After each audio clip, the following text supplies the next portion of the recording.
floor. DeShields pokes it away. Diamond DeShields in for another bunny. Ever wonder what it looks like when a single person walks into a building and the entire foundation shakes? Not from an earthquake, but from pure, undeniable impact. In 2024, a 22-year-old rookie didn't just join the WNBA. She fundamentally rewired its destiny. But with that incredible rise came a shadow, a story of resentment, hard fouls, and careers that vanished into thin air. This is the untold story of Caitlin Clark's first year, and how she exposed the brutal, unwritten rules of professional sports. Stick around, because by the end of this, you'll see the game in a whole new light. And if you're fascinated by the real drama behind the headlines, hit that subscribe button. You won't want to miss what comes next. After the WNBA upgraded a foul by Kennedy Carter on Caitlin Clark to a flagrant 1, Carter saying she has no regrets.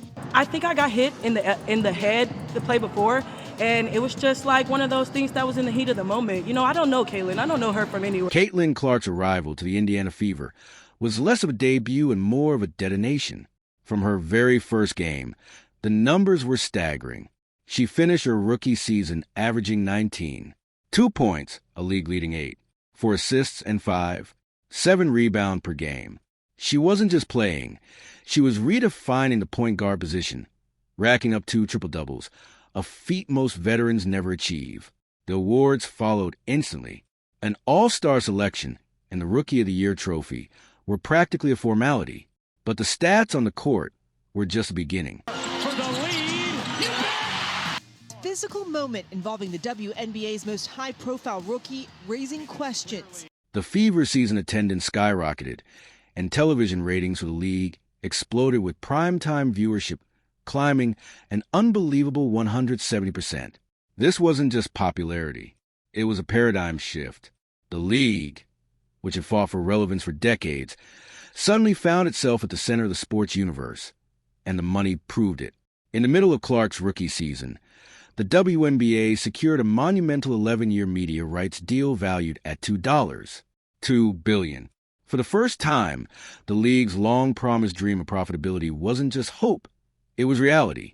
Caitlin Clark, in just a few months, had become the single greatest economic engine the WNBA had ever seen. But beneath the surface of this golden era, a dangerous undercurrent was forming. A perfect storm of generational change, financial disparity, and unspoken rules. Has been named WNBA Rookie of the Year. Now the WNBA cashing in on its recent surge in popularity, scoring a media rights deal. Sheer will. Players took commercial flights, stayed in budget hotels, and played through injuries for salaries that forced many to compete overseas in the off-season just to make ends meet. It was a league built on grit, toughness, and a close-knit sisterhood of athletes who paved the way not for fame, but for the next generation. They were the pioneers, and their bond was forged in shared struggle. Now, seemingly overnight, here was a rookie catapulted to a stratosphere of fame they had tirelessly worked for but never reached. The dissonance was deafening. While veterans like Aya Wilson and Breanna Stewart were finally becoming household names after years of dominance, Clark's endorsement portfolio and media spotlight arrived on a scale that felt alien. This tension wasn't just locker room gossip. It began to manifest through the language of on-court physicality. The phrase "welcome to the W" started trending, a badge of honor for some, a veiled threat to others, often accompanying clips of Clark taking hard hits that seemed to carry an extra message. When Carter delivered a shoulder-first collision into Clark's back during a game against the Chicago Sky. The clip exploded online instantly, splitting the basketball world into 2 camps. Was it simply tough, competitive basketball, the kind that defined the league's identity for years? Or was it a deliberate attempt to humble the newcomer? Carter's unapologetic response after the game only intensified the controversy. To some veterans and longtime fans, this was simply the established guard testing the newcomer's toughness, a rite of passage every star had to endure. But to the league's new sponsors and television partners, who had just invested billions into the WNBA's growing future, it looked like a reckless attack on the league's most valuable rising star. The referees issued fouls, but the punishments felt minimal. Still, behind the scenes, front offices and league executives were paying close attention. The incidents weren't just becoming sports debates anymore. They were shaping the league's image during the most important growth period in its history. Then the controversy escalated further with another veteran star, DeShields. Unlike fringe players fighting for attention, DeShields was already basketball royalty. The third overall pick in 2018, a 2019 All-Star, and a key member of the Chicago Sky's championship team. She represented the league's established foundation, talented, battle-tested, and respected. During a 2024 matchup, DeShields delivered a hard shoulder check on Clark while she was cutting toward the basket, sending the rookie crashing to the floor. The replay spread everywhere across sports media. Once again, referees ruled it a flagrant one. No suspension, no ejection. On paper, it was simply another hard foul in a physical league. But in the new spotlight surrounding the WNBA, the symbolism mattered more than ever. For days, sports networks replayed the footage repeatedly. The conversation was no longer just about basketball. To critics, the moment symbolized veteran frustration toward the league's rapidly changing spotlight. To corporate sponsors and broadcast partners, it created an uncomfortable image. The face of the league's explosive new growth being repeatedly targeted by established stars within the league itself. As Clark continued winning awards and driving record-breaking television numbers, the optics became impossible to ignore. What once would have been viewed as ordinary physical basketball was now being interpreted as a larger business and cultural crisis surrounding the future identity of the WNBA. In the world of high-stakes sports business, perception drives value, and optics are everything.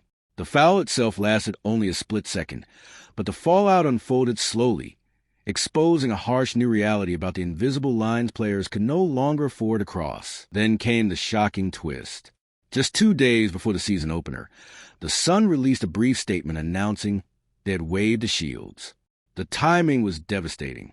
By that stage of preseason, roster spots around the league had mostly disappeared, leaving a former All-Star and champion suddenly without a team during what should have been the prime of her career. Officially, the explanation centered on basketball reasons, but the lack of detail fueled intense speculation throughout the basketball world. In an emotional Instagram video filmed from a rental car packed with moving boxes, DeShields appear heartbroken and confused while addressing her sudden release. Fans and analysts immediately connected the situation back to the growing controversies surrounding Caitlin Clark and increasingly sensitive climate surrounding the league's biggest star. To many observers, it felt like the emergence of an unofficial rule, what some insiders began informally calling the Clark Clause. The idea was simple.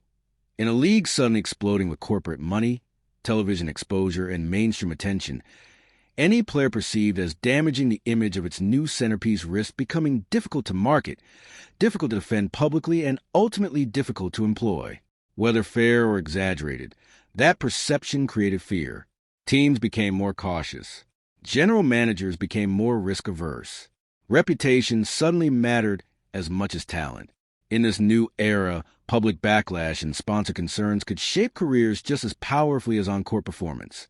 DeShields became a symbol of that shift, a reminder that modern professional sports are no longer controlled solely by wins, losses, or statistics. Public image, media narratives, and business relationships now carry enormous influence behind the scenes. But the tension surrounding Clark ran even deeper than basketball politics. To understand the intensity of the reaction, you have to look beyond the court and into the broader realities surrounding the WNBA itself. Caitlin Clark entered a league built largely through the work, activism, and excellence of black women athletes. More than 70% of WNBA players are black women, and for decades the league fought for visibility, with far less media support than other professional sports leagues. Clark's rapid rise, fueled by record-breaking college popularity, massive television ratings, and huge endorsement opportunities, unintentionally spotlighted difficult conversations about race, media attention, and corporate marketability in American sports culture. Many veteran stars who had dominated for years watched Clark receive mainstream exposure and endorsement deals at a scale they themselves had rarely experienced despite equally elite accomplishments. For some players and fans, it felt like another example of how corporate America and mainstream sports media often elevate certain athletes more aggressively than others. At the same time, the league itself was already entering a tense financial transition. Veteran leaders such as Nneka Agwamike and the Players' Union were preparing for difficult collective bargaining negotiations. Players pushed for higher salaries, better travel accommodations, and a larger share of the league's rapidly growing revenues. Clark's arrival accelerated the business boom, but it also intensified questions about who truly benefited from that growth. Whether she intended to or not, Clark became the center of larger conversations involving generational change, race, money, media power, and the future direction of the WNBA itself. By that point, the hard fouls and heated moments on the court represented something much bigger than basketball alone. They became an expression of deeper frustrations, debates about recognition, marketing inequality, and the fear that years of struggle and sacrifice could suddenly be overshadowed by a powerful new narrative. For many veterans, the battle wasn't simply against Caitlin Clark as a player. It was against the feeling that the league they helped build was changing faster than they could fully process. The collisions on the court reflected a much larger cultural collision happening around the WNBA itself. A league that spent decades fighting for respect and survival suddenly found itself at the center of mainstream sports attention. That rapid transformation created excitement, opportunity, and tension all at once. So, where does the WNBA stand now? The league faces a difficult balancing act between honoring its past identity and embracing its future ambitions. On one side is a financial reality. Clark's popularity has helped drive television ratings, sponsorships, ticket sales, and unprecedented media attention. Protecting the league's biggest stars has become directly tied to protecting the league's business future. On the other side is a need to preserve competitive integrity and maintain the tough, physical style of basketball that longtime fans and veteran players respect. The WNBA cannot afford to appear overly protective of one player, while ignoring the culture and competitiveness that built the league in the first place. As a result, an unspoken new reality seems to exist across the league. Players can offend Clark aggressively, trap her, pressure her full court, and force her to earn every basket through tough defense. That's viewed as part of elite competition. But when contact appears excessive, personal, or intentionally reckless, the consequences now extend far beyond the game itself. A hard foul against Clark no longer remains just a basketball moment. It instantly becomes a viral social media debate, a headline on sports television, and potentially a concern for sponsors, executives, and league officials. Coaches and front offices are no longer thinking only about strategy and roster decisions. They're also thinking about optics, public reaction, and business implications. Critics argue this environment has created an unofficial double standard, one system governed by referees and league rules, and another shaped by economics, public perception, and corporate interests. Supporters counter that the league is simply protecting a generational superstar who has already transformed the future of women's basketball. The controversy surrounding players like DeShields became a warning sign for others throughout the league. To some, it represented accountability in a new media era. To others, it raised concerns that certain players could become untouchable because of their financial importance to the league. Ultimately, the story of Caitlin Clark's rookie season became bigger than basketball itself. It evolved into a case study about modern sports culture, the collision between tradition and growth, between pure competition and billion-dollar business realities. For decades, the WNBA fought simply to survive. Now it suddenly possesses something every league dreams about, a transformative superstar capable of attracting massive audiences and unprecedented revenue. The difficult question is how far the league should go to protect that future while still preserving fairness, trust, and unity among its players. Can the WNBA create a rising tide that benefits every athlete in the league? Or will the pressure to protect its biggest financial engine create divisions that permanently reshape the sport's identity? As the 2025 season unfolds and collective bargaining negotiations continue, those questions remain unresolved. Clark's arrival brought record-breaking attention and opportunities the league had long dreamed about, but also exposed deeper conversations about race, economics, media power, player value, and the future direction of professional women's basketball.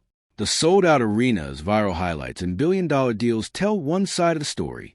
Behind the scenes, however, the league is still trying to reconcile its explosive new era with the culture, sacrifices, and identity that carried it through decades of struggle before the spotlight ever arrived.